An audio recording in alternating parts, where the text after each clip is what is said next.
Your neighbor tells you about the unstable man in the cul-de-sac who claims to have been abducted by aliens. And then there's the woman in town who claims to see Bigfoot all the time. Your boss, who you greatly admire, confides in you that he has started speaking with his wife daily when he gets home from work. She died 8 years ago. It's hard to believe this stuff, and you write these stories off as overactive imaginations. Are these people seeking attention, or are they a bit unstable? No matter what you think, if you're like me, you walk away wondering, what if that was true? The What If It's True podcast features stories by ordinary people like you and me. Something has happened to them, something so strange they are in agony unless they tell others. My name is Cameron Buckner, and the What If It's True podcast is available at whatifitstruepodcast.com and on all available podcast apps.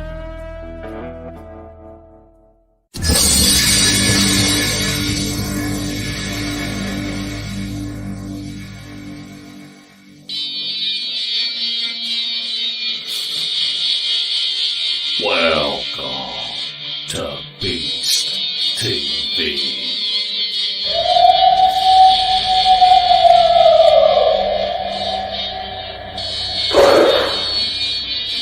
What was that? You better get a fresh dip and buckle up.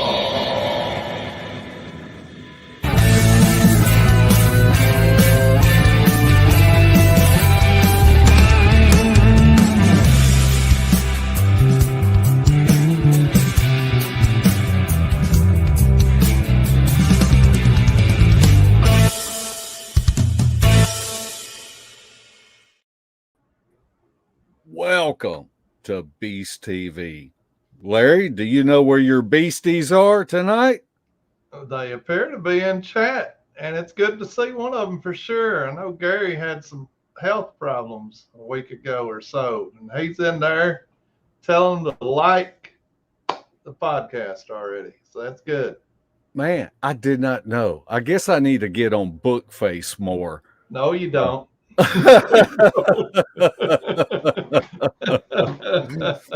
But it's great to see everybody in the chat room, and we want to thank everyone that watches us live and or watches us later, and we're so grateful. And it's man, it's been a busy week. I've been out of town. It's really getting hot. Oh, you ain't lying. I just feel bad for the people that have to work outside like Larry. I can't imagine being out there and roofing houses. Ooh, I can't either. Something like that. You do remember I drag a trailer around with an air conditioner on it, don't you? Yeah. I drag all that stuff in there as quickly as possible and work on it. But hopefully everyone is staying hydrated.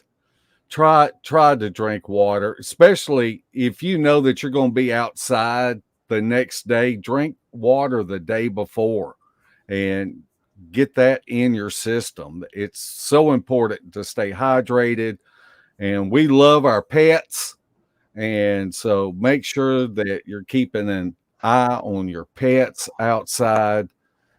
And I don't know, we've got a great show tonight, and I think Spencer started messaging me about 2 weeks ago about Mike and his encounter, and then I talked to Mike through PM, but I kind of when we're live on the air and somebody has encounters that they want to share, Larry and I both will ask the guest not to tell us the encounters. We want to hear them for the first time.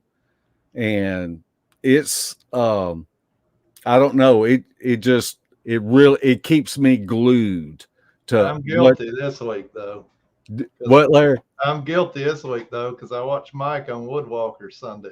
Yeah, I started watching Woodwalkers right till he started telling Yeah. his story, and so and then I cut it off. So I'll finish watching it probably tomorrow evening, and we want to thank everyone for tuning in tonight. We got 100 people already in chat, and that's just awesome. We love each and every one of y'all. And Larry, why don't you go ahead and introduce our guest? Well, tonight our guest is from the Red Creek Mafia. His name is Mike Bleuler. Welcome, Mike. You there with us, Mike? It looks like, oh, there he is. I thought that was his picture. No volume. Uh-oh. Well, now's a good time to learn sign language. That's fun. That's better than the sign language I get every day in Memphis going through these red lights that are out. Are they telling you you're number one? Number one in their own special way. I'll give everybody a traffic tip while we're waiting on Mike to come back. Okay. The power's been out in Memphis for about a quarter of it, and the traffic lights are out. If you ever see one person get ready to go and there's somebody right up on their butt behind them, just wait, because they're going to go too. These people in Memphis have no idea what a four-way stop's supposed to be, where you wait your turn. They don't wait here. When they decide it's their turn, they're going. So you better watch them. Yeah. I was going up 64 the other day, and there's a car turned up on its roof from where they hit at Houston Levee and 64 Stage Road. Uh-huh. Oh, yeah. Mike, can you hear it? Hey, yeah, I can hear you now. Something happened whenever you did your intro. Like I could see your whole show, but I couldn't hear anything, and Mike said it wasn't muted either. So I don't know. I just come back in is all I did. Well, you're a professional now, and and I've been watching your podcast, and we're going to really promote Mike. Mike kind of reminds me of Cam Buckner, and as far as his magnetism when he talks and able to explain himself and articulate really well, unlike me and you, Larry. That's right. We've never been strong on our vocabulary. No. I don't know. You ought to see me write an email. It's not all that good. Actually, I have I'm going to talk to you later, Mark, after the show's over with. I'm supposed to do something with Cam Buckner, but I can't seem to get back in touch with the guy. I don't think he looks at his Facebook Messenger that much. No, he don't. Yeah. He don't. Yeah, I can hook you up with an email, or I can send him a text. Appreciate that. Letting him know. I guess before we get started with your encounter, why don't you just tell us a little bit about yourself and your life and your hobbies, and so our audience can get to know you a little better. Oh, absolutely. Yeah. My name's Mike Bleuler. I'm from Biloxi, Mississippi. That is South Mississippi. I live like a mile from the Gulf of Mexico. I just turned 48 years old a couple days ago. I did 13 and a half years in the U.S. Army. Avid hunter, avid fisherman, avid prospector, especially when it comes to stuff like Native American stuff, arrowheads and stuff like that. Got a daughter that's 27. She's a nurse. And I'm just one of them good old boys from Mississippi, man. Nothing too special. There's nothing wrong with good old boys from Mississippi. Yeah, we got a partial to Mississippi boys. Yeah, they're pretty good folks. Yeah. What kind of fishing do? You go out in the Gulf and fish? Wait, we ain't I supposed to talk about fishing, are we? I do both.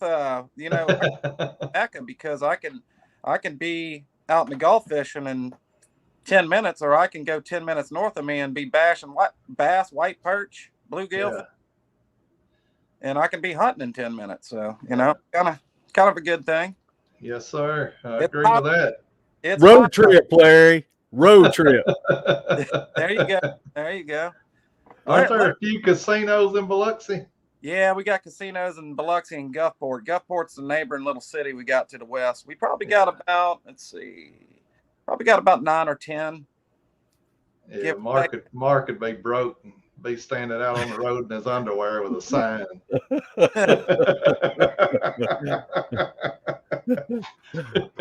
Yeah, no doubt about it. Larry, where are you from? I am from Northwest Tennessee, but I'm now living outside of Memphis. Okay, so I knew Mark was somewhere close to Memphis. Yeah, we're not 8 miles apart, 10 at the most. Mark and I. Yeah, that's 7 or 8 minutes apart. Yeah, I drove through Memphis probably about 2.5 months ago. We went to Illinois, and we had to cross through Memphis, and then we jumped the river into Arkansas and went on up. Yeah. Yep. You know how everybody in your area has salt life stickers on their cars? Yeah. In Memphis, we have a salt life stickers on our car. That's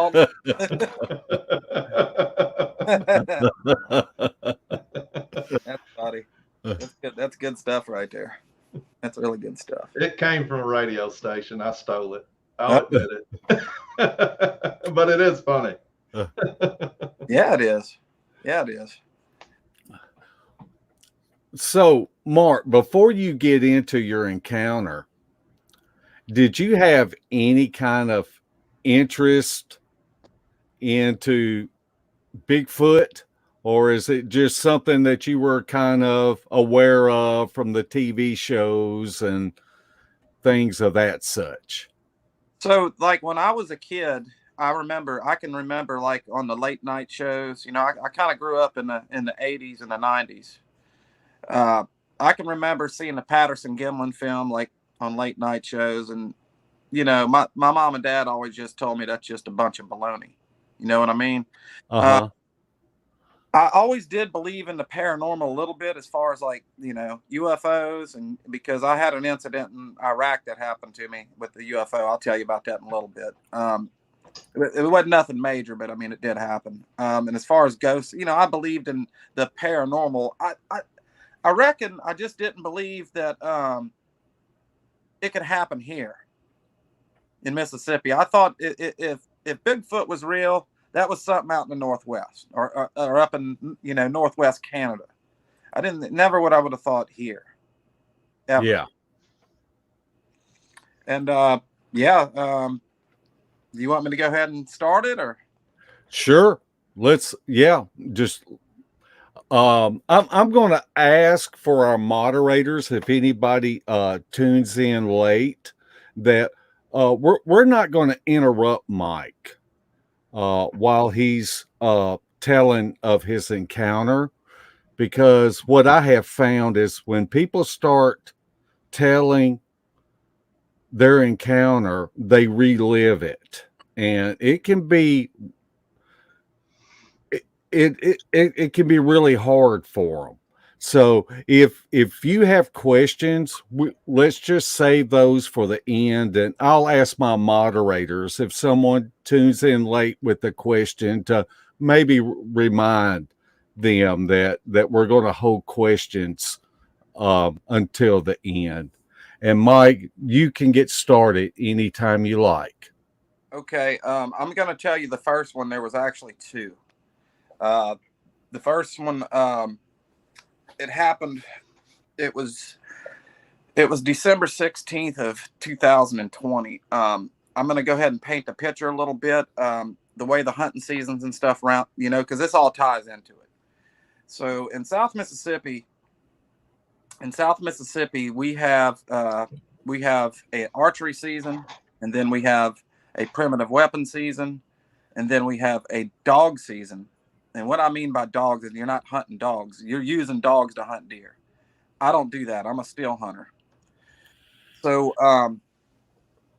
there's two of them actually. There's one that lasts for about 2 weeks, and then the last one starts around December the 1st, and it lasts for a full month. And the Mississippi is, South Mississippi especially, really, really thick. It's a lot of gallberry bushes, a lot of briars, just really nasty. We have the state come in, either once a year or every other year. They'll burn the woods on, prescribed burn. Can everybody hear me okay? Yeah. Yes, sir. Okay. So anyways, they didn't burn it. They didn't burn that year. So I had a couple hunting leases that was close to my house, but when that dog season comes in, these rascals, they don't care, man. They'll drive dogs straight through your property. It gets real bad. People call the game wardens. Sometimes there's fights. And what I mean by dog hunting is they'll circle off a big area. Okay. And you'll see a bunch of like Toyota trucks with dog boxes in the back. They'll circle off a huge area, like 900 to 1,000 acres. They will circle it off, and they'll drive these walker hounds in, which is just an American fox dog. They, anytime they kill a deer, they feed it all the guts and all that. Not to be too explicit, but that's how they train their dogs to get the smell on a deer. And it's just like a man drive. If anybody's ever heard of a man drive, but they use it with hounds. These dogs have like GPS collars on them, and that's how they catch their dogs and all that. And when that deer hits the road, it doesn't matter if it's got horns, if it's a baby, or if it's a doe, whatever it is. There's a saying: if it's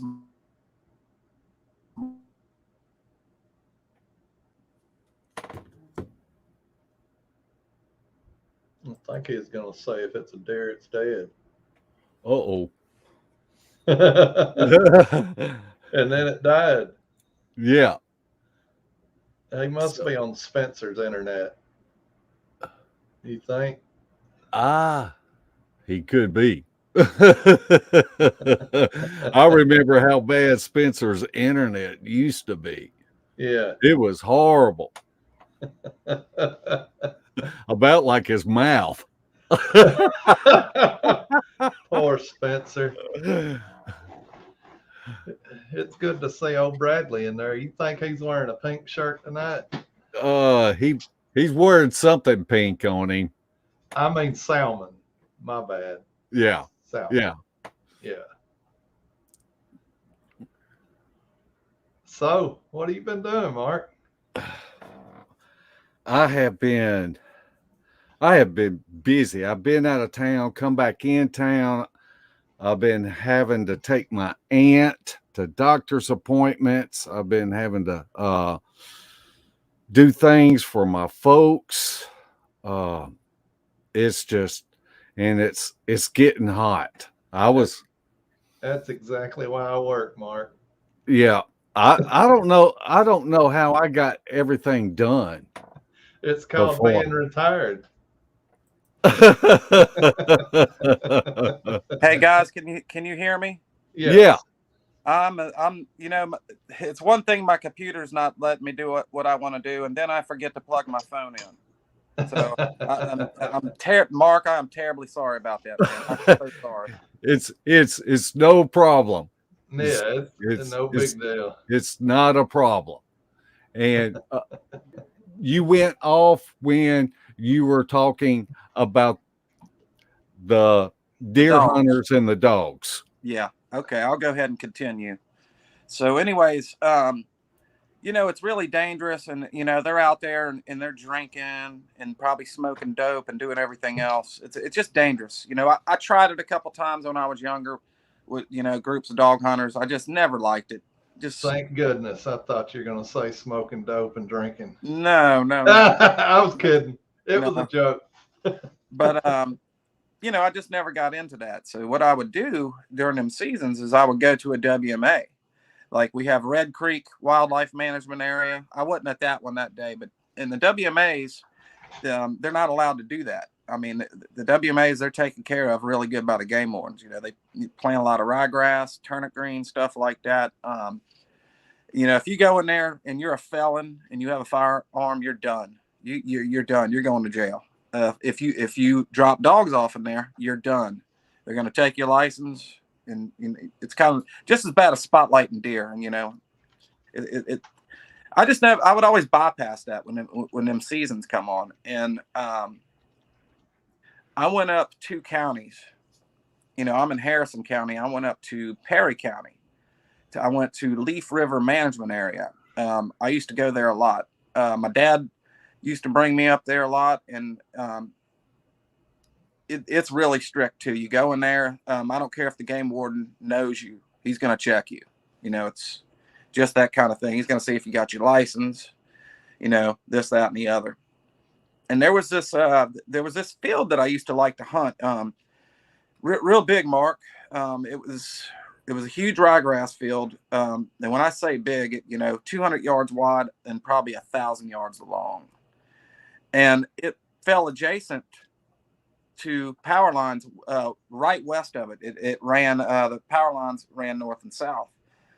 Another thing I have to tell your audience that I always tell everybody is deer, especially in South Mississippi, because of the hunting pressure, they're very smart. In other words, if you hunt on a ryegrass field, you're probably not going to see anything because these deer will not come out and eat until it's pitch black dark. And then, you know, they know people are out of the woods. You know, they figured it out over the years. I mean, a lot of people think, you know, a deer is just a dumb animal. Not really. So what I used to do is I used to go down these power lines that ran adjacent to these to this ryegrass field, and I would walk way down there, and I would always get on the power lines. I would get probably about 150 yards to 200 yards behind that field running adjacent to it. And the reason I did that is because right before dark, I used to catch a bunch of deer that was slipping across the power line to go to that field to eat. You know, well, they would set up, you know, they would probably get 20 or 30 yards off the field and wait for it to get dark. But I used to always catch them slipping. And I've always had a lot of luck like that. So, you know, there was nothing. It was a normal day. There was nothing out of the ordinary. The only I always get up the tree really high. I like the tree climbing stand, like a summit stand. I don't know if you guys know what I'm talking about, where you sit on the platform and bring your feet up and just keep going up. Right. Yeah, I was up in one of them, and I always get really high, man. And the reason I get high is because 2 reasons. You know, I think if you can get up, you know, 30 or 40 foot up in a stand, it doesn't make your smell disappear, but it helps, you know, with the human smell. I mean, I always spray down and stuff, but still. And the second reason I get up that high is because that way I can see, because it's thick in there. You know, even in Leaf River, it's thick just like South Mississippi. You know, they didn't burn that year. And I always get up super high, and you know, high to where like I put a safety harness on, because if you fall, you're done. You're going to break something or maybe die. I was up really high that day. I can't remember. I want to say it was probably about in between 30 and 35 foot up. And I was facing west. The power lines are running north and south.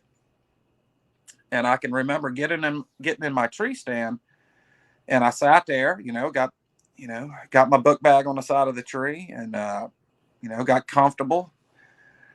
And I sat there for a while, and I always get up super early too. Say it's getting dark at 5:30. I'm up that tree at 1:00. Just to, let the woods calm down from you walking in and stuff like that. And I sat down, and it, probably about 30 minutes, I started realizing, I'm like, this is strange. It was like, it was like no action at all. Not like a squirrel in a tree, not a bird chirping, no, nothing. I can remember, I always hunt the wind. I can remember that the north wind was hitting me on the side of my face. I always like to hunt the wind, but just something was different. Something was different. It was like the woods were, the wind was blowing a little bit, but it was just a little too calm. if that makes sense. Yeah. And, it probably got to be about 3 o'clock, and, I'm like, something's off here. Usually I would see something, maybe something I didn't want to shoot, like, like a doe crossing a power line, or a yearling or anything like that. It was just nothing. It was just nothing was going on. And I've hunted this spot hundreds of times, hundreds. I knew the spot very well, from the time I was a teenager. I even had like my own favorite tree that I had picked out, and that was the tree I was up. And it just, it was mind boggling that, nothing. So it gets to be about 4:15, 4:10 maybe. I finally get some action. I hear something coming behind me in the woods, and it sounds heavy. And but I'm in that tree stand. I got my back to the tree. I can't really like turn around to see what it is. It's back there probably about 50 or 60 yards, and whatever it is, it's heavy. And I wasn't, really checking to see if it was like bipedal or anything like that, because that just wasn't on my mind back then. But it was heavy, whatever it was. It when it would take a step, it was breaking like sticks and stuff. And the first thing I thought it was a big hog, because there's a lot of deer in Leaf River, but there is a ton of hogs too. And and it wasn't coming in fast. It was it was like being careful the way it stepped. And that kept going on. And then it circled out to the right of me a little bit, and it got to be probably 30 to 40 yards in the woods, and I'm up high.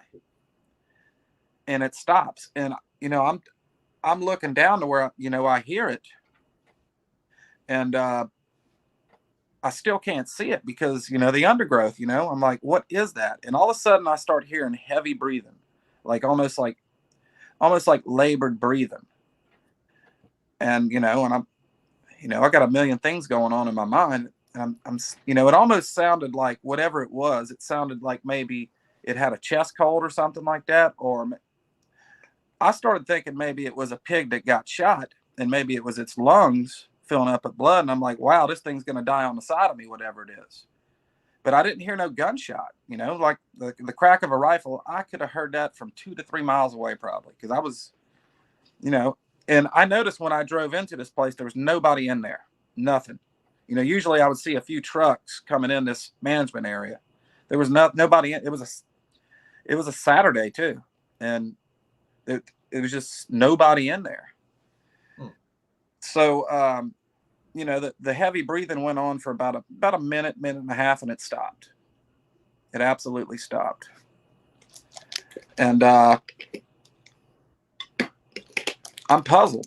I'm like, I really like, I didn't hear it no more. I'm like, maybe when I get down after hunting, I'll go in there and see if something died right there or something.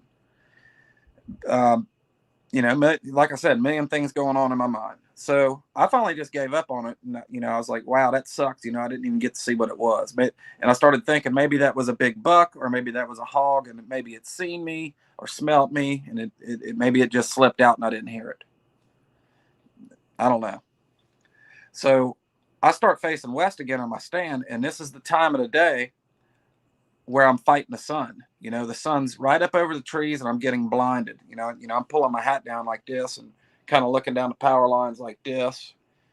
I'm really fighting the sun at this moment.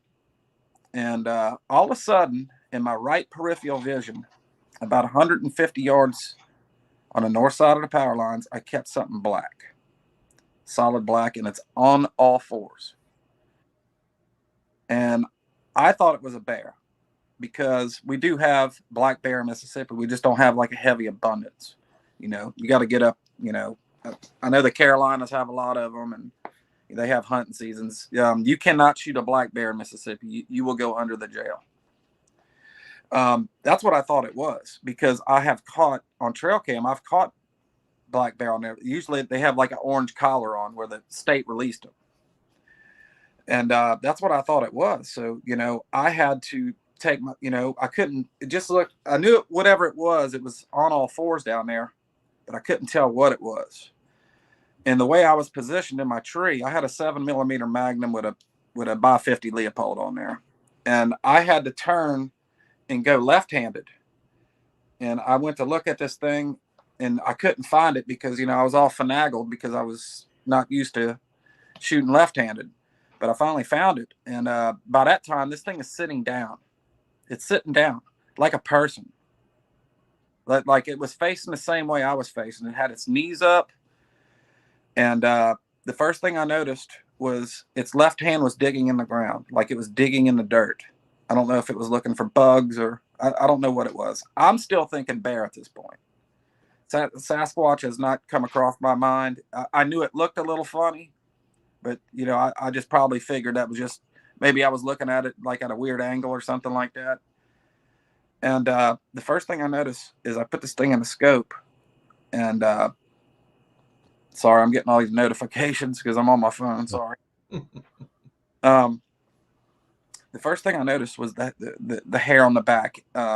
It wasn't like what you would think of, like the double undercoat of like a dog or a bear. It was hair, sure enough, hair, like human hair on its back, and it was long. And in between the hair, you can see the ashy gray skin. That was the first thing. And you know, Sasquatch is still not in my mind. I don't know why. I didn't know what I was looking at. And I beamed up to the top of the head, and the back of the head was very ape-like looking, but more of a conical shape. But it wasn't like how some people say, you know, it goes up to a point like a football. I mean, it was there, but it wasn't like pronounced like that. And the first thing I noticed after that, he turned his head to the left a little bit, and I'm looking for like a muzzle for like a bear, and I didn't get that. I got a piece of the eye. The eye was solid black. The nose was hooded like ours, but at this point, I didn't see the whole nose. I just seen like one piece of the nostril, but it looked like a human nose. And I seen a piece of the mouth, and the face was pronounced black, really, like his face throughout this encounter was blacker than the rest of his body. Yeah. So, you know, like I said, I didn't know what to do. I was pretty much, you know, puzzled and scared, and you know, just out of pure desperation, I yelled at it. And I you know, to this day, I don't know why I did that, but I did it, you know, just being scared, I guess. When I yelled at it, all in one motion, this thing put its hands on the ground and popped up onto 2 feet like nothing. It didn't even look right. It didn't look real. And when it popped up onto 2 feet, you know, I was pretty much thinking to myself, oh my God, what is this? And this thing starts walking in like a 20 to 30 yard, like little oblong circle. Well, the first thing he did when he popped up is he screamed. And it's the scream that everybody's talking about. You know, it's like the difference between a lion, an elephant, or maybe standing next to a freight train. And it like when he was screaming, you could feel it like shaking your body. It was very strange. And he starts looking down the power lines. He was looking north, south behind him, and he looked my way a couple times. And he did that a few times, and then he looked my way again, and his eyes got really big. He didn't look like at me, but he looked my way, and his eyes got really big. And I'm trying to stay still. And he panned up to me and looked at me, and his eyes got big again, and he I'm getting freaked out a little bit. Okay, so like if you need to take a minute, please feel free to take a minute. Yeah, can you give me just a minute? Let me get some water and stuff. Sure, absolutely. I'll be right back. Okay.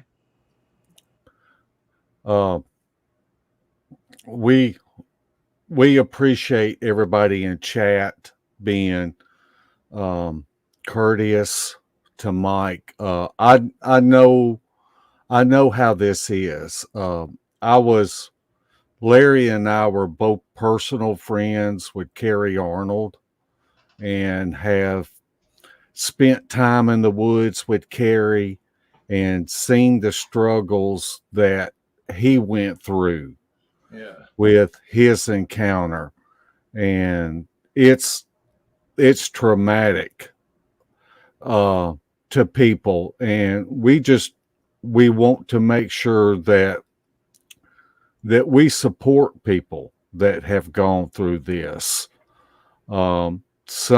Some of your best therapy that you can do is to talk about it, and it's so difficult. I just remember the one-on-one conversations that me and Carrie had over what he experienced, and it is so we just want to be kind and supportive. And any time that you're ready, Mike, you just feel free and jump right on back in. Absolutely. So he looked up at me, and you know, you see like the Patterson Gimlin footage, and you see like the Freeman footage. It's always them, you know, walking away. They don't want to be seen. It was complete. It was complete reverse. He walked straight to me. He starts walking towards me, and the best way I can subscribe the way it looked, like maybe the thing was on the way the motion of the body. When he was rocking, it looked like he was on like a pair of snow skis, or maybe like a elliptical machine or something like that. It was very strange. When I started seeing that, you know, this is from 150 yards away. I looked down at my gun, 7 mag, and I unbolted it. Just, you know, I didn't bring it all the way out or to kick the shell out. I just brought it back, you know, just enough to make sure I had one in there, and I didn't dummy up, and I slammed it back shut.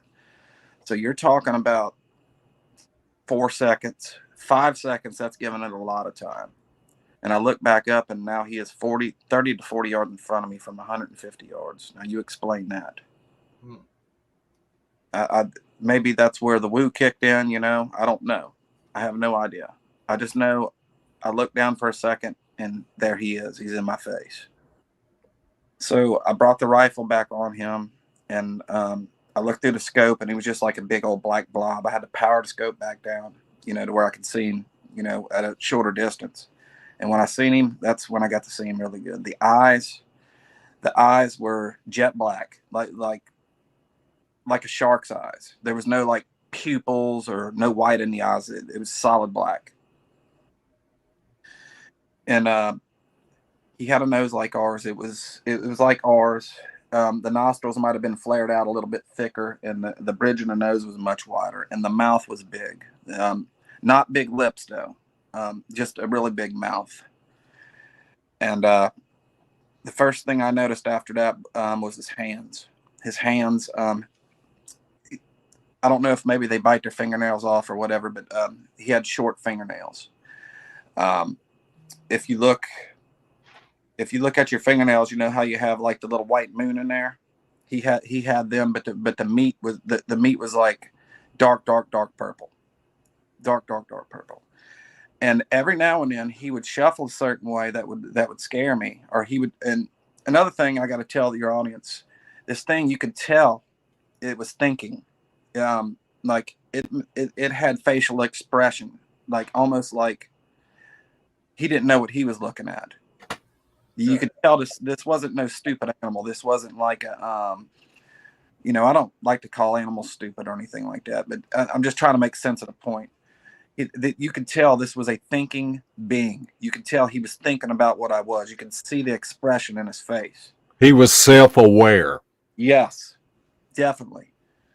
And his nails were they were short, but they were real jacked up looking. Looked like his fingers looked very callousy looking. You know, if you've seen somebody that's like in heavy construction, you know, the fingernails were really jacked up. He opened his mouth at me one time during this encounter, and his mouth was really big when he opened it up. the teeth were white. There was no fangs or nothing like that. No canines. It was square like ours, but it was, much thicker, like white chiclets, like almost like horse teeth, but even thicker and bigger than that. And he opened his mouth, and you can see on his jawbone, I guess where the ball goes, it kept like going in and out, in and out, in and out. Like almost like a kid that's got like a piece of bubble gum in his mouth. They blow it out a little bit and suck it back in a bunch of times. That's what it looked like. And this went on. It was a staring contest for the longest time. And every time, like I was trying to say this in the beginning, every time he would do something, he would shuffle a certain way, or he would look at me a certain way, I would go to draw down on him. I had the gun on him the whole time, but when I mean draw down, like acting like I'm fixing to shoot him. Every time I did that, he would turn his head to the side like this, and he would look at me with one eye. It was like one eye was going straight out, but he had one looking at me, and he was giving me that look like, "Don't you do it? Do not do that." That's why I think these things definitely, for sure, know what guns are. I think they do. I think these things know what they are, because that happened several times. So he, same thing, going back and forth for a long time. And I started noticing that the sun is past the trees, and this thing was not going anywhere. It wasn't going anywhere. He never would, the closest he ever got to me was about 90 feet, which is 30 yards. He never got any closer, but he never got it was like he was standing his ground. This was a very long encounter too. From the time I seen him, from the time he walked to me, was probably the best of about 20 to 25 minutes. It was a long time. There was a point where I seen where the sun, it was starting to dip, and I got to thinking, whatever this is I'm looking at, I got to get out of here, because if I'm in pitch black dark with this thing, there's no telling what this thing's going to do. At least I can see it now, but what's going to happen when it gets so dark where I can't even see my hand in front of my face? I'll never get out of here. And that kept going on and on and on. And like I said, he would do a few things that would scare me, and I would draw down on him. He'd do the same thing every time. He'd turn his head to the side and look at me. Turn it as, I had to make a choice. I had to get out of there. I told myself, I'm going home today. I'm pretty sure, I don't remember thinking, this is a Sasquatch or this is a Bigfoot. I don't remember thinking that. I thought it was some kind of more of like some kind of monster or something. Actually, there was one point where I thought I might be going clinically insane. That like this is not real. And it got to a point to where I had to make a decision. And, I drew down on him one last time, and he didn't turn his head this time. And I put the X right between his eyes. Well, maybe up on his head a little bit higher. And, I blew out and exhaled and went to squeeze off. And I got about halfway through it, and I couldn't do it. Couldn't do it. I couldn't do it. He looked too human in the face. Couldn't do it. I absolutely couldn't do it. I just couldn't do it. I don't know. Humanity kicked in. I was thinking maybe this is somebody's kid. Maybe this is some kind of people that that the government's not telling us about. Maybe this is some kind of people. What if I dropped this thing? And as close as I was, I'm sure a 7mm 175 grain round would have probably ripped his head off the top. I was that close, and I couldn't do it. I started thinking, if I kill this thing and I go get authorities, am I going to go to jail? Is this murder? That's what I thought. Right. And so I put my gun down, and I basically, committed suicide just about. I stood up and put my arms out to him. I said, "What do you want?" I said it loud there. "What do you want?" And when I did that, everything changed. Everything. Everything changed. This thing screamed again. And I hope that you or anybody that's ever gets face to face with these, I hope you never have to see that. At least the way he did it. It was like a draw up from the gut. And when he turned it loose, his eyes, his nose, and his mouth distorted. And it protruded to the front about, I always say about 10 or 12 inches. It was long. And when it hit me, it was like out in the desert, you know, out in Iraq when a bomb goes off. Okay, it might be a mile away, and you know you're okay, but you can still feel the heat off of it. That's what it felt like. It felt like it was jerking me so bad. It felt like I was holding on to a jackhammer. It was rattling me that bad, and you can feel the heat off of it. And then when he was done, all this distortion, all this nasty ugliness just went back to normal. He goes back down to all fours and runs across the power line. And now every 15, you know, he's talking at this point. He's talking. I can't do the way he does. It's like the Tasmanian devil. It's kind of like the, oh, yeah, yeah, yeah. And then the scream. Like every 15 seconds would be the scream. And he was grabbing gallberry bushes by the roots, picking them up and chunking them out in the middle of the power lines. He was knocking trees down. Now, when I say trees, you know, he was knocking small trees down. It wasn't like he was knocking down these 300-year-old yellow pine trees, but he was rolling through there, rolling. And but I noticed he was moving. You know, he got on the other side of the power line. He was moving a little further north. But every now and then I would see like a piece of it. You know, at this time I'm standing up with my gun. You know, I'm like, he's going to kill me. It's going to kill me. It's going to kill me. It's going to kill me. I'm thinking this, but every now and then I would see like a piece of his head, or I'd see a piece of his shoulder in the woods, you know, and he kept going and going and going. He was bitching the whole time, this thing. And I don't know I don't know what I did to him, but whatever it was, he didn't like it. So, there was a point I'm standing up and I can hear him screaming. And I'm like, oh God, I got to get out of here. And there was a point where he shot back on my side. And when he shot back on my side, I didn't even see his whole body. It was just, I seen it, but it was just like a black flash almost. It was fast, super fast. Now he's on my side, but he's further north from me. And he's doing the yelling and screaming, yelling. And then everything stops. Everything stopped. I couldn't hear him no more. And I'm like, I got to get out of here. I'm coming down. And then, you know, I kept psyching myself out. No, I'm not coming down. Yeah, I'm going down. No, I'm not coming down. You know, that went on for a long time. And then, like I said, everything stopped. And I was like, where's he at? Where's he at? And all of a sudden I hear a fresh tree break. It's like fresh, like that green crack snapple pop.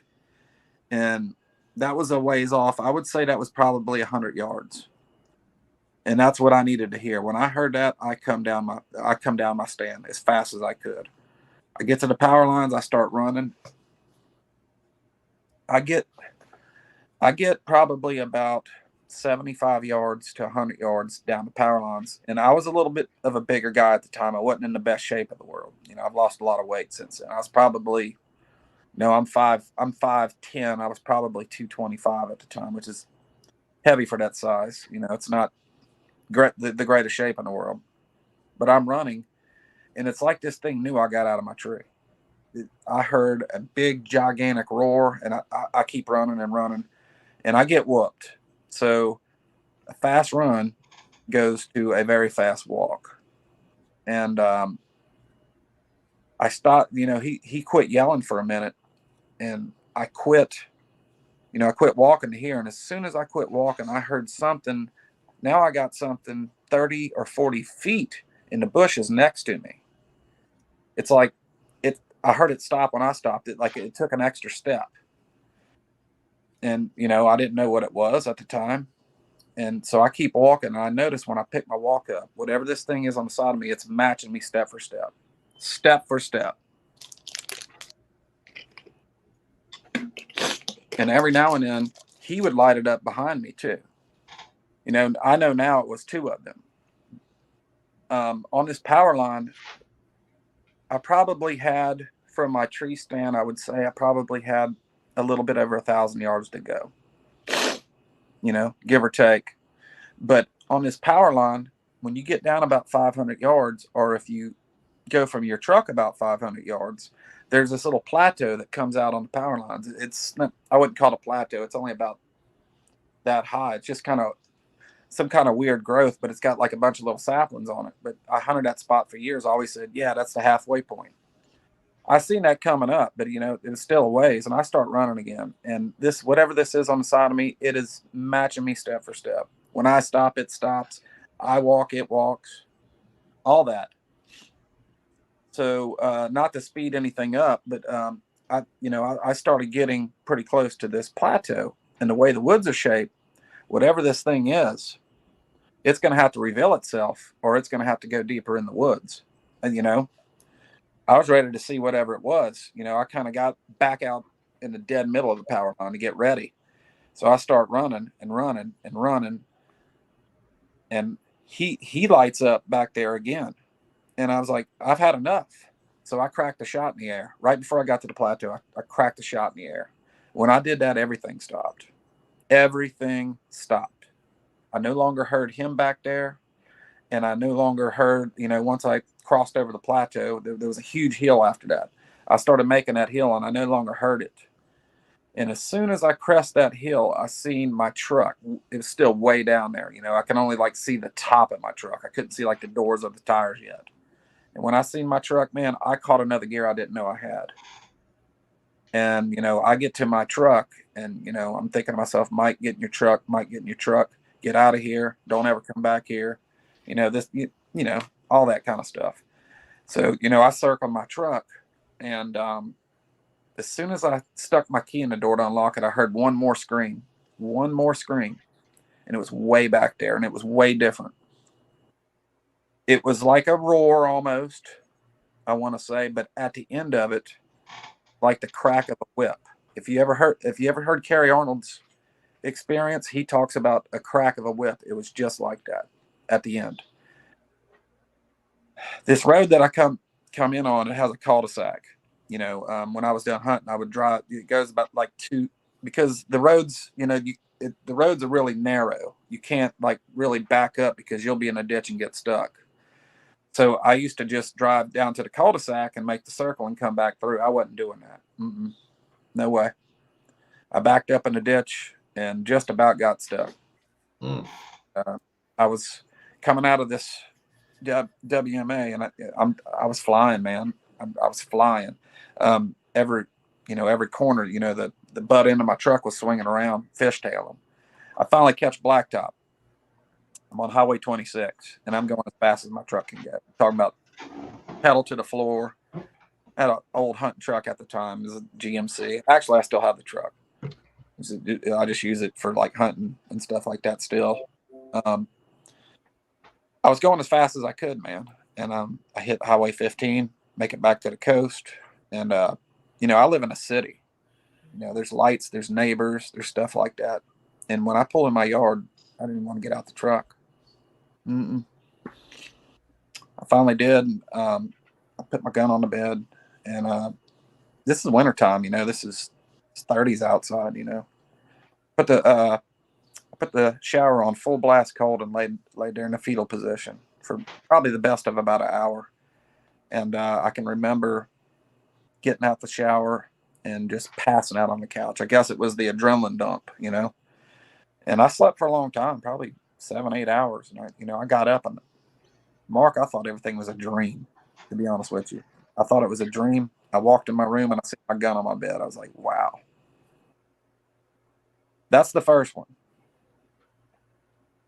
I don't know if you guys want to hear the second, but I'd like to take a break if I could. You know, sure. Yeah. Let me say this. Now, Mike said you were in the Army for 7 years, correct? 13 and a half. 13. So you were a trained soldier that did tours in Iraq. Yep. 4. And you looked at this thing with the crosshairs on its forehead, Couldn't do it. And trained, but couldn't do it. Trained and couldn't do it. I've seen the worst of what the world has to offer when it comes. Yeah. I've seen dead kids bloated on the side of the road. I've seen mothers. I've seen.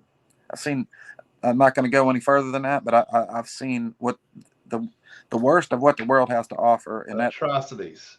that scared me Yeah. worse. That scared me worse. That's just hard to get your brain wrapped around. Yep. It really is. I can understand. Yeah, it's pretty bad. I'm gonna go ahead and on this show, I'm gonna when I'm done, I'm gonna tell you how I dealt with it after that, and about meeting Carrie and all that, if it's okay. Yeah. Yeah, absolutely. So, you know, after that, I couldn't. The next year, the next hunting season come around, and I couldn't even look at the woods. You know, I would drive, see it on the interstate, and just be like, nah, You know, how many boogers are in there? You know, every place you look, you know, it's like, where's the booger at? You know, stuff like that. There was one time the following hunting season, I did hunt, but it was behind somebody's house in a field in a shooting box, and I had somebody with me. And it's even then I couldn't enjoy it. You know, it's just like, you know, as soon as the sun started dipping, I'm like, oh, we got to get out of here, you know, stuff like that. Yeah. So this year came, you know, this past year came, and I started getting ballsy a little bit, you know, started scouting a little bit, you know, into September, I started scouting. It's going in the woods a little bit. I wasn't getting like I used to get, you know. I used to go, you know, some hunting spots, I'd walk a mile in there or 2 miles in there, you know, if it was that good of a spot. Yeah, that wasn't happening no more. But I was putting trail cams out for deer and stuff like that. And, you know, and I bought these trail cams where, you know, I was used to the old trail cams where you actually had to go in there and take the card out and bring it home and look at it in the computer and all that. No, we bought the ones when it takes a picture, it'll text you the picture back. Right. And you know, we started putting stuff like that in, and I started getting comfortable, you know. You know, but I started thinking to myself, you know, maybe you know, that's a one-time thing, you know. It was a tribulation, but it don't have to be the end of the world, you know. And so I started getting cocky a little bit, and you know, I hunted a couple times during archery season, all the way to dark, and nothing happened. So, you know, I was back. You know, I thought I was back. So, we put some trail cams on this lease that I was hunting, and this lease is even more remote than where I was at on my first encounter. I mean, there's nothing out there. It's nothing. It's right up on the Mississippi River, and it's nothing but swampland. Well, they call it the Delta. You know, it's a lot of wetlands in there, and we started putting trail cams in there, and we started getting good pictures of bucks, and you know, getting good pictures of pigs. My little brother, he's got a pig fascination. He would rather hunt pigs than a deer any day. I don't know. I'd rather hunt a deer, but I mean, it's just his prerogative. So we started putting trail cams in there, and was getting some good pics and stuff. So you know, I waited. I think it was a Wednesday or a Thursday. I went in there. I can't remember the exact date, but yeah, that's when I get my free times because you know I'm busy during the weekends, you know, with my work and all that. So I went in there by myself. He was supposed to go with me that day, but something came up and he couldn't go. So I drove in there, and it was a long road in there. It you know, it was a dirt gravel road going in there, but if you wanted to get in there where you wanted, there was a, you know, the dirt road turned into this beat up. I don't know how I got there in my truck, to be honest with you. I made it. I probably should have brought a four-wheeler with me that day, but I drove my truck. It was an old logging road, and it was long. And I get down there, and there's this huge bottom that comes in, and it's right before the river. It's like this bottom, and then they have a huge ridge, and then there's the Mississippi River. Well, we was hunting in that bottom, and I got down there, and I could remember this hill that I went down. It was huge. It was a huge hill, and it was real steep. I mean, it wasn't straight up and down like 12-12 pitch, but it, you had to watch yourself. You had to go down slow, and coming back up was even worse. But I got down in that bottom, and I already had a tree stand hung, from when me and my brother went there, and got up the tree just like the first one. I always like to get up kind of high, that way I can see stuff better. And I got comfortable. Same thing happened. Same exact. No action. Nothing. Not a bird chirp. Not a squirrel in the tree. No nothing. And right away I said something is wrong here. But I gave it a chance. I didn't want to, I didn't want to be the person, every little crunch in the woods, oh, it's a Bigfoot. I didn't want to do that. I wanted to give it a chance. And I hunted that all the way till dark. All the way to dark. This is crossbow season. This is archery.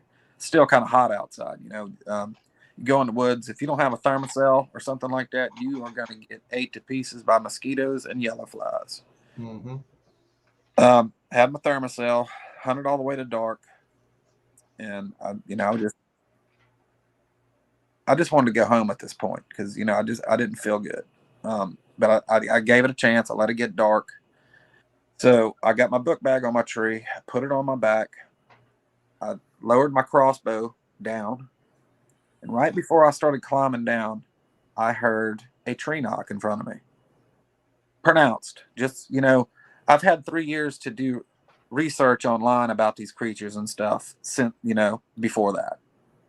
So right away, I get a tree knock.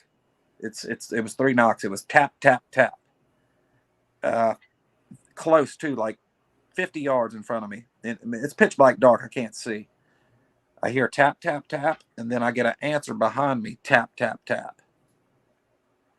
And then I heard a whistle come from the first tree knock. It sounded just like a human whistle, but it was a lot more sharp, if I can say that. And then I get an answer behind me. And I'm like, oh, no, I'm coming down. So I start coming down. I untied my crossbow. I got my pistol out and I put it on my hip, and I had 3 magazines in my book bag. One was in there. I start making my way out of this bottom to this hill I was talking about. I made a really sharp left turn, and as soon as I made that hill, I heard like a grunt on the side of me.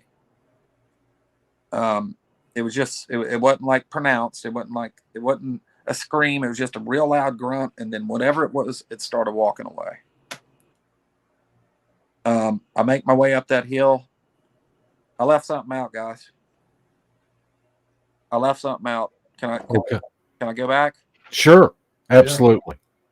Yeah. As soon as I got down from the tree, it's hard to remember all this. As soon as I got down the tree and I put my foot on the ground, it sounded like the woods exploded. I had stuff, and guys, this could have been pigs. I'm not saying this was Bigfoot. I had no visual during this sight. Not one visual. I had stuff running towards my truck, in front of me, behind me, and to the right of me. And it could have been pigs. Like I said, it could have been. Anyways, fast forward, I'm making my way up this hill, and I get this grunt in front of me. And I emptied my whole magazine, and I know that's irresponsible. I'm not saying anybody should do what I did. I did it out of pure fear. I emptied my whole magazine into nothing. Just about. Whatever it was, it ran away. I reached in my book bag, I grabbed another magazine, put it in, and I start making my way up this hill. And it's a steep hill, there was a few points where I had to grab onto, saplings and stuff to pull myself up. Once I got on the flat land, straight to the right of me again, another grunt. Same thing. Emptied my whole magazine. I feel bad about doing that, now, but it was just because, what if that would have been somebody? But I mean, on the other hand, why would somebody, if that was somebody, they shouldn't be, doing that to somebody, but I don't think it was. emptied the whole magazine, put the third one in, got to my truck, got in, started going out of there. And I didn't drive like a bat out of hell either. I drove responsibly, got home, and tried to decipher what it was. I don't know if it was Bigfoot or not. Some people think it might have been because of the tree knocks and the whistles, but I can't, Mark, I can't be 100% what it was because I don't know what it was. It could have been pigs. I don't know. Yeah. But I don't know no pigs that beat on trees and whistle, so I don't know. It's just one of them strange things. And that's about all I got with that. As far as from my first encounter, I didn't do anything for 6 months. Nothing. I ended up losing my job because I wouldn't go to work. I like the high point of my day would be like going to Walmart and getting groceries and coming back home. It was it took a toll on me. I couldn't sleep real good. Right after the encounter, every night I dreamed about it. Every single night, it seemed like it came back to me, came back to me, came back to me. I didn't have anybody living with me at the time. It was rough. And before this encounter happened to me, it was like one of the most terrible points in my life anyways. You know, I just lost my mother. My mother was my everything. She was my everything.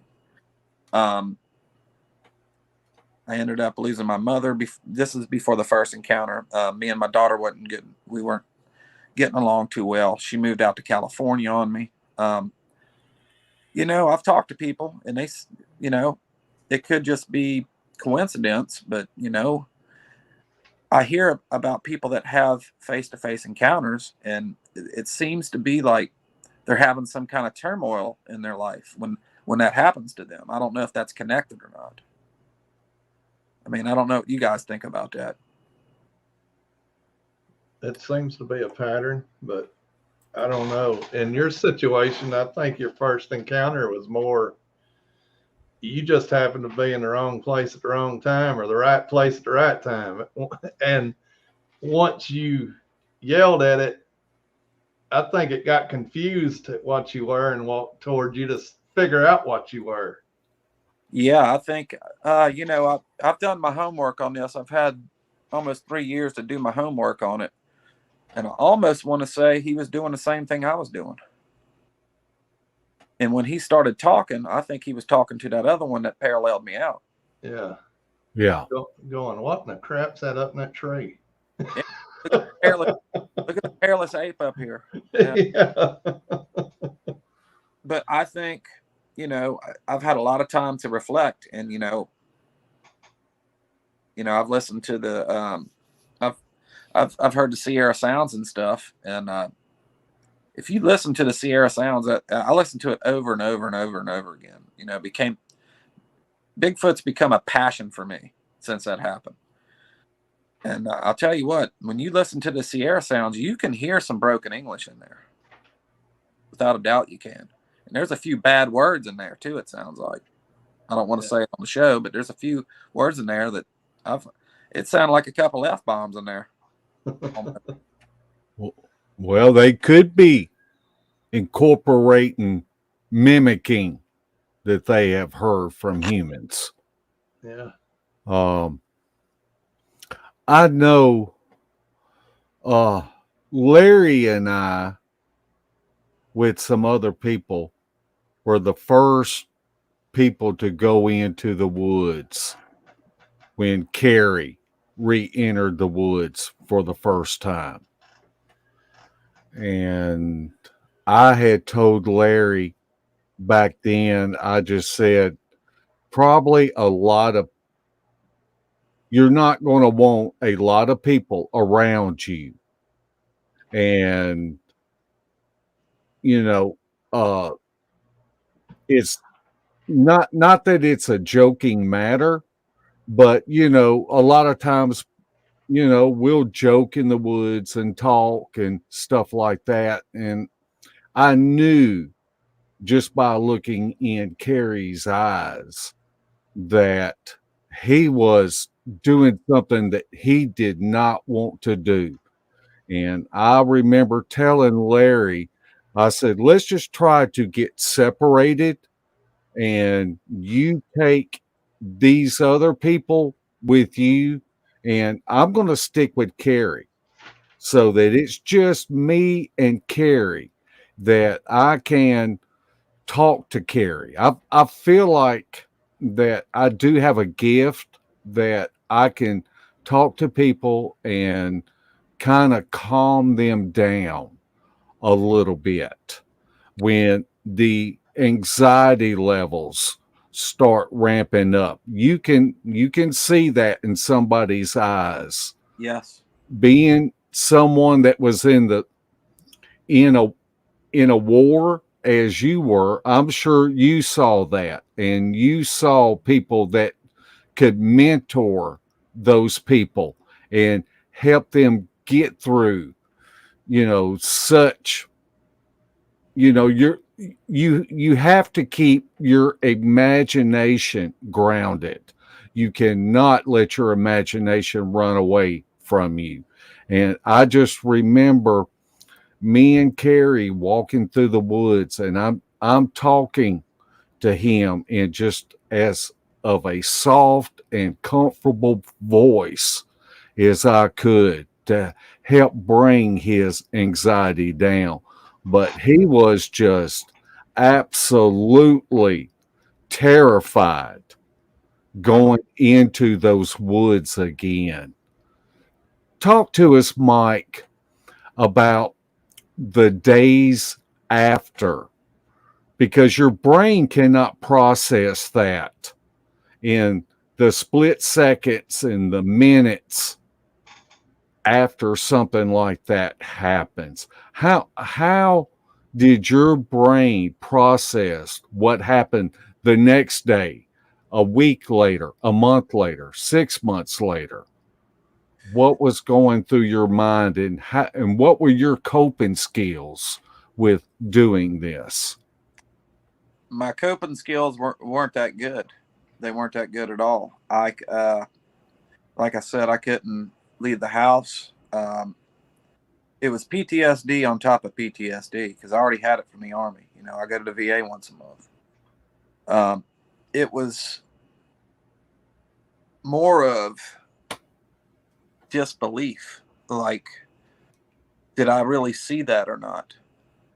Which I believe I did see that, but there's a million things that go on in your mind.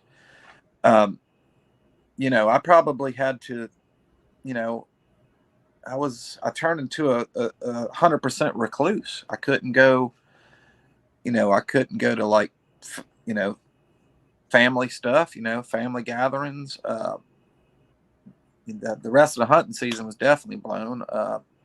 People would call me all the time and say, hey, let's do this. And I'd always make an excuse up. Well, I'm just not feeling good, this, that, and the other. As the months progressed, I want to say probably about 6 months later, I started doing like YouTube research and books and stuff like that. And the first person I come across where I actually wanted, the first person I told was my dad. And my dad, he's ex-military too, and I think I think he had a little problem believing me at first because it's not on his radar either. But I think he wanted to believe me because I'm his kid. I think he does now. I started I think the first person I reached out to actually tell my story, it was Wes German off of Sasquatch Chronicles. So I went on his show, and I lost my cookie a couple times. It took us about 6 or 7 tries. Because his show is pre-recorded, and he was like, "Mike, I'll protect you. Don't worry about it. This, that, and the other." We finally got it out there, and when I did, at the end of the show, he says, "Do you know who Carrie Arnold is?" And I said, "No." He said he's from Mississippi too. I don't think he's that far away. And as the crow flies, he's not. He was from Lumberton. That's 45 minutes from me. 45 minutes, an hour pushing it. But I mean, So he's like, would you like to get in contact with him? You know, I think this guy can help you. And I said, sure. And man, it took no time. It was like when I got off the phone, when we ended the show with Wes, it was like we quit at like 1:00. And anybody that has an iPhone, when somebody calls you, sometimes it says maybe this person, and it said maybe Carrie Arnold. And I picked the phone up, and there he was. Yeah. And I told him everything. And he, I never met him before, not in real life. I FaceTimed with him before, stuff like that. We was supposed to do a documentary at Leaf River where it happened to me, but that never came around because he just worked so much, and he was doing all the stuff with Mark Zasky and all that. I think eventually we would have done it, but the man, he was a very good friend. I talked to him every single day on the phone. It didn't matter if it was Bigfoot related. He knew what I was doing all the time. He knew what girlfriend I had this week. You know what I mean? It was good. And what broke my heart with Carrie was, like I said, we text back and forth. Even if he was at work, he would text me back and say, "Hey, Mike, I'm at work, but hey, I'm gonna get back in touch with you." And he was good about that with me. Yeah. He was with everybody. Yes. Honestly. And he knew my daughter. I put my daughter on the phone with him before. Yeah. That's how good I was with him. And it was weird. I shot him a text. I had bought a new gun, and I was shooting it. I was shooting it on top of ice chest. I used a bag of corn to make the little V in there to just hold it steady. And I was shooting it, and I sent him a couple videos of me shooting a new gun because I told him I was getting it. And then he was like, "Yeah, that's a nice gun, this, that, and the other." Then he started sending me pics back from Florida, from where they get them in the camera and all that. Yeah. Mark still does it on the show. But anyways, and I was like, "Wow, that's awesome." And I was like, "How big?" There was one real big one that had a huge head on it, and I said, "Carrie, how big do you think that one is?" And he was like, "That's a 10-footer." And that is and then I text him back, I'd have to look up my phone. I will never erase his texts ever. They're stuck in my phone for life. They're never going anywhere. He texts back something. I can't remember it. I'd have to look at my phone, but that was the last time I heard from Carrie Arnold. And I asked him a question at the end of it, and I didn't get a reply for like 2 or 3 days, and I just thought that was weird, that was strange. And come to find out, he passed. And it ripped my heart out of my chest. It completely destroyed me. It was ugly. I'm trying not to cry right now. Well, we understand, because when he passed, we didn't have a dry eye here either. He was a good friend to us. It was a huge black eye on the Bigfoot community. Oh yeah, no doubt. Yeah, no doubt. And you were able to confide into him and relate to something that he had been through and you'd been through, so it helped you in that way also. And look, guys, when I went back, 3 years later, when I got back in the woods, I told him about it, and he was like, "Are you crazy?" Yeah. He did not. He did not. He didn't like that too much. Because Carrie always told me, and I brought this up before too. I've asked this question, and I'll ask you guys the same thing. But Carrie thought, and I think it too, if you've had a Bigfoot encounter, especially one face to face, they got you tagged.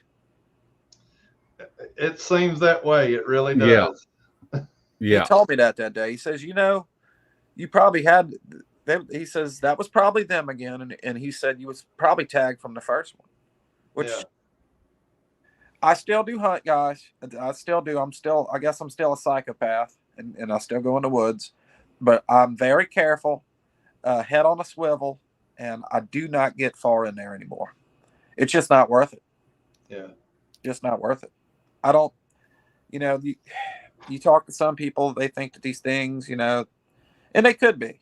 Maybe I just surprised this one, but I'm not there to where some people might be. You know, they can walk in the woods and say, oh well, you know, they're not going to bother you if you don't bother them. If I go deep into a place, like if I did any kind of research, I'm going to have a crew with me, Yeah. just for the peace of mind. Yeah. You know, Larry, I think it did Carrie good whenever we went with him to the spot where he had his encounter. Yeah. I think that was really good therapy for him and helped him in his healing because he did not want to be there, not No. at all. No, from And that first 168 to the last one, he was 10 times different, maybe 100 times different on yeah, his approach going in, yeah, because he didn't want to be there. Because I can remember on that first time we went in that woods and somebody said they might have found a Bigfoot print. He was gone. yeah, He was done. He's like, guys, I got to get out of here. And we're like, okay, we'll be back at the truck. yeah, Yeah, you know it. No, you know everybody's different, man. I was able to go back, but I think Carrie, you know, he always told me that it took him like 10 years to do anything. That's a Yeah, long time. no doubt. And he still never went back deer hunting. He loved deer hunting like you do, like I yeah, do. And as far as I know, he didn't go back deer hunting at all. yeah. He made a note to himself that he would never hunt Yeah, again, and he never did. no. He never did. I can relate on a few other things if you want me to. Sure. Me and Spencer was talking about this the other day. Spencer off of Woodwalker, Spencer Jameson, and I've also talked to Greg House about this. And I've always had them around. I just didn't know what they were. I didn't know what it was. You know, the whoops. I've heard that my whole life. My whole life. I Yeah, always pawn that off on being some kind of weird nocturnal bird or something. As far as the knocks, I've heard them my whole life, and I always thought that maybe, you know, that was somebody in the woods being a jerk, or maybe I was closer to a house than I thought I was. yeah, And but there was one time I killed this deer, and it was a buck. You know, I'd looked at him on camera for a couple of years. Deer here in Mouth, deer here in Mouth, South Mississippi, they don't get that big like they do up north. If you kill 125-inch deer, you've done something down here, anyways. yeah, You put him on the wall. Where up north they just cut the, you know, they eat the meat and just cut the horns off the head. You know, up north, but down here that's a savage. You know, right. I killed a deer. I'd been looking at it for a couple of years on trail cam. I think it started off at like a little 6-point, and then I think the next year it was like a little small basket rack 8-point, and then the next year he was a good 9. And I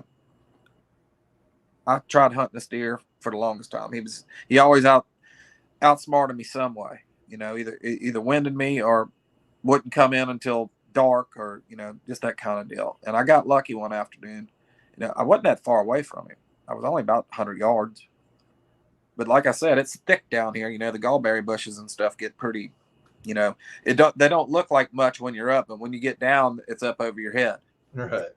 That kind of, and I shot this deer, and he didn't go anywhere. He folded, and I watched this deer on its back kick himself limp. He was sure enough dead. Sure enough.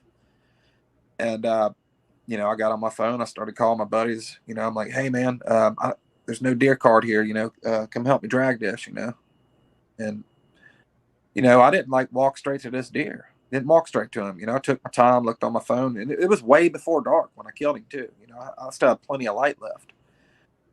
And I finally got him. I said, well, I'm gonna look at it. I got down, and I get to the spot, and there's one big, gigantic, huge pile of blood sitting there. I'm talking about thick too. But that was it. That was it. I started saying, where's this deer at? I watched him die. And, I made a big circle around the whole area, man. And I was down on my hands and knees looking just for any kind of pin drops or anything of blood. And my buddies ended up, and we was in there for 2 or 3 hours looking, and that was the only blood. It was like something took this deer and put it on blue tarpaulin, wrapped it up, and walked it out of there without no blood dripping.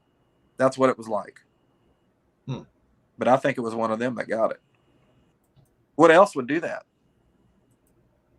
If it would have been a coyote or something, you would have seen the drag marks. You'd have seen hair everywhere, and it'd have been if that had been a bear, which we don't have many, you know the difference. There's going to be a drag mark, and there's going to be blood in other areas. You're going to see where it, come in there and did the damage and then drug it off somewhere. But it was nothing like that. And you would have heard it. Yeah. It was gone. That probably happened about 10 years before my encounter. Huh. And it was just weird. I thought, I watched this thing kick out and die, man. I mean, I know what a death shot looks like. And I was sitting there looking at him in my scope on the ground dead. I put my scope back up, look, there he was sitting there, eyes open and everything. Deader than a doornail. And then gone. Well, I'm going to tell you, Greg House. We think the world of Greg. Love Greg. And so he is a great person to talk to if you need someone to talk to, because he had the EBGBs scared out of him several times, and he has forced himself to go back into the woods because of his love for deer hunting. I thought it's because he's hard-headed. Well, he's hard-headed too, Larry. And so I'm going to tell you, Greg's just such a honorable man.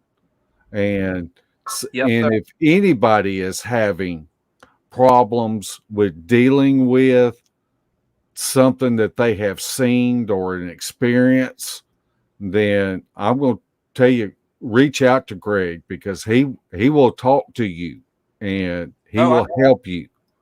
Yeah, I know Greg. The first time I talked to Greg about two and a half weeks ago on the phone, and that phone call was the best of about 3 hours. Yeah. He was just catching his first breath then. Yeah. He didn't tell you about the razor blades and alcohol, did he? No, he told me the story about when he was hunting in the woods and somebody was cranking up on a motorcycle. And that book. Yeah. Greg is, hey, man, me and Spencer, I become, in the last couple of weeks, pretty tight with Spencer. And we're all talking about, well, he was talking about maybe sometime at the end of the year or maybe next spring going up to LBL. Yeah. Well, if you do, just make sure that you holler at us, because we'll meet you up there. Yeah. And we'll take you to different places where we've had experiences, where the outlaws have had experiences. Yeah. Kumbo, all of these guys. It's an amazing place. Because Spencer won't let us know, because he knows we'll eat all his food. I got a Kumbo story if you want to hear one. Sure, go ahead. So look, like I said, when I had my encounter, I did a lot of research, and I ended up meeting Carrie and became really good with him. Never met the man, then because he worked a lot, but we stayed on the phone like two little high school girls. Ain't no doubt about it. Yeah. Now, I even though I knew, and I knew Carrie pretty good, I watched a bunch of other people online, and I watched coon, bow, and bear stuff from the first stuff all the way up to some of the other stuff. And I always said to myself, I got to meet this guy. I've got to meet him. And, I sent messages to him on Facebook. I don't think he looks at his Facebook too much. And I've reached out, to people just trying to get his email or just any kind of little thing. Okay. Finally, 2 weeks, longer than that, a month ago. Hell, maybe even longer than that. I don't know. But no longer than 2 months ago, Coonbo goes on Woodwalkers. So I get in the chat. None of them know who I am yet. I'm like, how can I get in touch with Coonbo? And everybody's like, Facebook, this, that, and the other. I'm like, well, I've tried that. So Spencer did another show. It was two before the one I did last week. And I got back in the chat and I started talking. And Greg House says, who's this Red Creek Mafia guy? And he says, when the show's over, we got to get him in the studio to talk to him. So I talked, I was like, sure, and when it was over with, Spencer sent me the code and I went back and it was Spencer, it was Misty, it was Greg and Barry Browning, which I did a show with Barry Browning last night. And we got to talking, this, that, and the other. And Spencer says, I know who you are. And he's like, I have been trying to get in touch with you for the last year and a half, 2 years. This is like a gem, this is like a diamond gem. Yeah. And I was like, yeah, likewise. And then I said, Greg, you're pretty tight with Coonbo. He says, yeah. I says, you got to introduce me to this guy. You got to introduce me to him. So like 2 days go by after that, and me and Greg are texting on the phone because we exchanged numbers and in that studio. And that's when I talked to Greg for like 3 hours, like I was saying. But he was like, do you want to talk to Coonbo? I said, yeah, I do. And if I'm lying, I'm dying. 2 days later, I get a phone call. I answer, it says North Alabama somewhere. I answered the phone. I'm like, hello, is this Mike? I'm like, Coonbo. It was awesome. Me and him sounded just like him. Yeah, he was. It was intense, man. Probably two hours, 2.5 hours, and then I was going to have Coonbo. He got off easy, Larry. Yeah, that was the first time. He was gentle. Yeah, I got Coonbo. I said, man, what would you think about going on my show? And he was like, yeah, sure, man. And then I called him back and I was like, kind of just like, when do you want to come on? And he was getting back surgery. Yeah. It'll probably be a little bit, but I'll eventually have him on, I'm sure. Oh yeah. Oh my God. He's a great storyteller, no doubt about it. Tim Coonbo Baker is my personal hero right now. No doubt about it. And I told him that. I said, you're my hero, dude. Yeah. He's got a resume, don't he? Oh, he does. And yeah. Now you done swelled his head back up. we are almost out of time. So if anyone has any questions for Mike, if you will put them in all caps, and we'll just take a few of them. But Mike, I want you to touch on your new podcast and YouTube channel, and we're going to post the link to your YouTube channel at the top of the comment section tomorrow morning. And so, but I just want to give you this opportunity to plug your channel, because I've been watching your shows and they're great shows. Thank you. So my channel, it's Red Creek Mafia 777. The 777 is biblical. I'm also, this is another announcement. I'm fixing to have a redcreekmafia.org. And that's going to be, I'm probably going to have, I'm going to sell shirts and mugs and stuff like that. But I'm also Thank you, Justin. Oh, just another person. Sorry. So thank you very much. I'm gonna have a redcreekmafia.org. I'm going to, sell merch and stuff like that. I'm going to have a Cash App and a Venmo link in there. And any money that's donated to that is going to go straight to St. Jude's Children's Hospital and the Wounded Warrior Project. I also, my show's fixing to pop off a little bit better. I'm still learning the ropes about intros and outros and stuff like that. It's still a young channel. Yeah, it's Red Creek Mafia 777. That is my channel.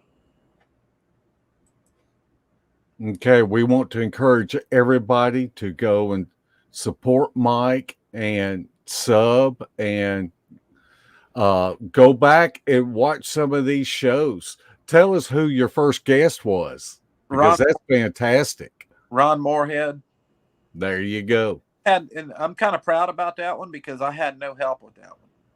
I just went to his website, got his email, and I brought him on. And I wish I can get him back, Mark, because that particular day, his Wi-Fi was bad and it was really hard to hear him. I'd like to have him back. Yeah. He's a super guest. Super guy. He has a good way of explaining his viewpoint on it. Oh, yeah. Quantum physics, and it's interesting. It definitely is. And I've been on a lot of shows too, believe it or not. Actually, I've been waiting to get on this show because Mark, I've watched your stuff a lot too. Definitely. I'm sorry. Yeah. Spencer Jameson's got a lot of great things to say about you, man. Yeah. I think the world of Spencer. Let's see. Kevin has a question. He wants to know what time of the day was this first encounter that you had. Whenever, okay, I got up my tree like 1 o'clock that day. I didn't start hearing him come in behind me until probably about 4:15 or so. But okay, yeah. Let's see. Our good friend Sherry asked Mike, when you were a kid growing up, did you have any strange things happen? See things, nightmares, terrors, etc.? Absolutely. When I was a kid, when my grandmother died, right before she didn't lose her house, but she got too old to where she couldn't take care of herself. And so she lived with, my mom and dad until she passed. But when she passed, I used to wake up in the middle of the night and get her to the bathroom, and I could hear her whispering and singing up under her voice. Huh. Oh. I knew it was her. Yep. Oh. Something did happen in Iraq too. We was out on a deployment, and it was after midnight, and we just kind of had our bags looking up into the sky, and I seen what I think was a UFO. It wasn't like in my face, but it was like, in Iraq it's different because they're still a third world country pretty much. So there's not, at night, there's not so much light pollution. You can see everything up there. You can see the Milky Way. I mean, it's beautiful. You can see all the green and red stars, stuff you don't see in a regular city. And I seen something up there. I thought it was a satellite at first, but the way it was moving, it didn't make any sense. It was like making V-shaped movements and circles and stuff like that. I knew there was something more to it than a satellite, but it was way up there. Where are you guys with? Let me ask you this: where are you guys with Dogman?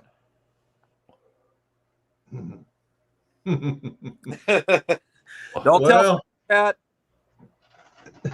Well, I'm someone that, because of where I worked and having to base everything on science, yeah, and kind of being in the chemical field, um, I have I have to I base everything on parameters and evidence and proof. And I personally have not seen anything or heard anything or looked at anything on the spectrogram, but I have friends that have had experiences. And I trust these friends and I believe these friends. And so I'm kind of up in the air about it, but I do know one thing. I don't I don't want to ever see one. No. I want to see a booger in the daylight with my naked eyes. Now that's what drives me. And I have seen them through thermals, but I want to see one in the daytime with my own eyes. I think what happened to me, to be honest with you, the way that people talk about them and stuff, I think almost. Forgive me for saying this, but I think it was probably a complete accident. Yeah, yeah. Mark Ledford has a good question. Do you know how tall approximately this Bigfoot was on your first encounter? I do now. Okay, he's talking about the first encounter. Whenever I left out of there, I left everything. I left my book bag up the tree. It had a lot of expensive stuff in there. It had a $1,000 Garmin GPS in there. I mean, I left everything up there. I left my tree stand on the tree, and I got out of there. We didn't go back in there till over a year later, and I brought like 8 people in there with me, just to get my stuff, And I got back up the tree, and there's I got my bag off. Everything was weathered and ruined, and my tree stand, it was a little rusty, but I was able to sand some of that off. But there was a tree that he was next to that he kept ducking his head up under. When I say, like, it was a dogwood tree, and there was this branch that came out, and he didn't like duck his whole body. He just kind of moved his head around it. And when I looked at that branch was easy 8 foot. So he was more than 8 foot big. He might have been a 9-footer. I don't know. He was big. And I'm gonna tell you another thing. The first thing when he jumped on the 2 feet, this is another thing I left out. A lot of stuff happened in a small amount of time. He looked like a Brahma bull on 2 legs. That's how big he was. He had that shiny black fur. I mean, he didn't have the humps on the back like a Brahma bull, but I'm just trying to compare sizes. He was as big as a Brahma bull. He was big. Ooh. This thing, the hands on this thing was big enough to where this thing could have put his hands on top of your head and crushed your head in, or ripped it off your neck, one of the two. He was big, and his arms were long too. His arms were freaky long. They went past his knees, and he was cut up, but it seemed like he had big biceps and stuff. A lot of hair there, but it seemed to me that his forearm was bigger than his bicep, and even on his bicep, he had hair hanging off of it. It was, going back and reflecting, there's a lot there, man. And his fingers were long too. I don't know if you've ever been online and looked at the Yeti hand that they have. Yes. The paw. It's in the glass case. That's accurate, very accurate. That long, but I would have to say that that Yeti hand's it's been a dead hand for so many years. There's no telling. The circumference on the fingers probably shrunk throughout the years, because his fingers were that long, but they were big, man. They were bigger, like little small bananas. They were long, and he had no hair on his face. None. No hair on his face. From here down was no hair, and it was black. His face was his face. Maybe it could be their type of suntan. I don't know, but the hair. I mean, I'm sorry. The face was pronounced black and it was very leathery, very much so. And his eyes were pronounced black too. I have I don't know if anybody knows who Sibylla Irwin is. Yes. Sibylla, me and her are great friends.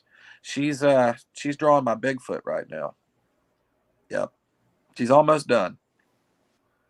And we've been working on that for a minute. I can't wait to see it because she is such an awesome artist and an awesome person. Yeah. And she was on my show with me and Long Island Bigfoot. He was my co-host, and we did a show with her, and then she turned around and she co-hosted me. We had Bigfoot Michigan Rob on. Yeah. Yeah. Right. Let's see. I see one last question from Papa C. There's another one above that. It's just not in caps by Jason Knighton. Okay. Did the Bigfoot have strands of hair hanging down over its face? No, the hair, what was funny? The hair, you hear about, I've even heard of Bigfoot like having bangs.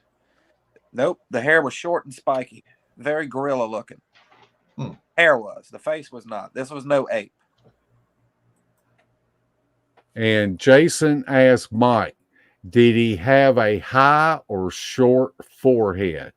About medium. It wasn't like really big. I mean, he had a big head, but his forehead was, just average. It wasn't. I've seen pictures of some Bigfoots that got the really high forehead, and then the head goes up into a cone.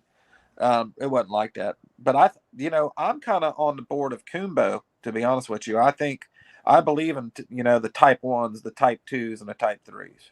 I think that's accurate. Yeah. So that there's different species of them. Yep. Okay. Yeah. Well, we are out of time. Larry, do you have any final comments? No, Mike, I appreciate you coming on here and sharing your story. I know it's not always easy to get through and not very pleasurable to really relive all the time, but we do appreciate you telling your story and going into detail and answering questions that people have. Thank you, man. And Mike, I'm going to give you this opportunity to leave us with any final thoughts. Yeah. Okay. So I guess my final thought would be, if there's anybody in the chat that are researchers or hunters or anything like that, do not engage these things. Do not do that. Because I can tell you from my experience, these things know what guns are. And if you shoot one, you're probably not going to do too good. And always remember, I did not know this at the time, where there's one, there's others. You shoot one and you might get ripped to pieces coming back out the woods. Only use lethal force if your life depends on it. I think that's great advice, because surely these animals know what a gun is. I think that they have watched hunters all their life take out deer and other game and know exactly what a gun is. And if it's pointed at them, then you're putting yourself in harm's way. Yep. And Mike, I appreciate also you coming on and sharing what happened to you. I know it's not easy. I know that you are still healing from it. And I pray that for your comfort with this. And I also want to thank you for your service. Thank you. For this country. And welcome home. Thank you. Thank you so much. That means a lot.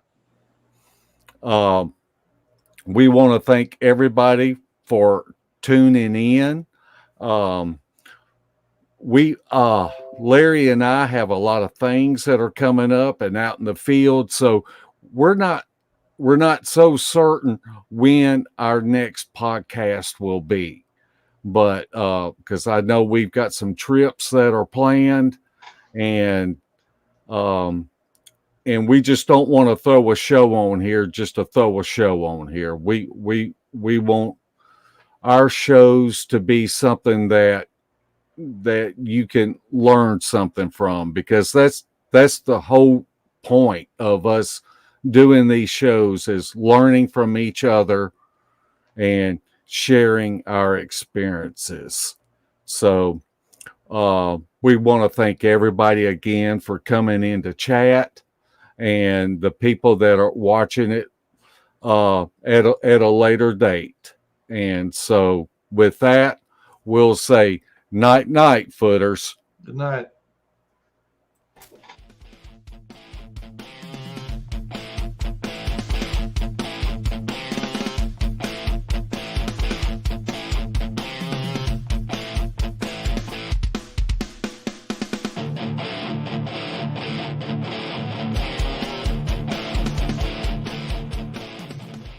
If you would like to support Beast TV, check out our gear. We have coffee mugs, face masks, gaiters, shirts, and tank tops. The link is pinned at the top of the comment section. Everything is always marked down 20%. So come check out our junk.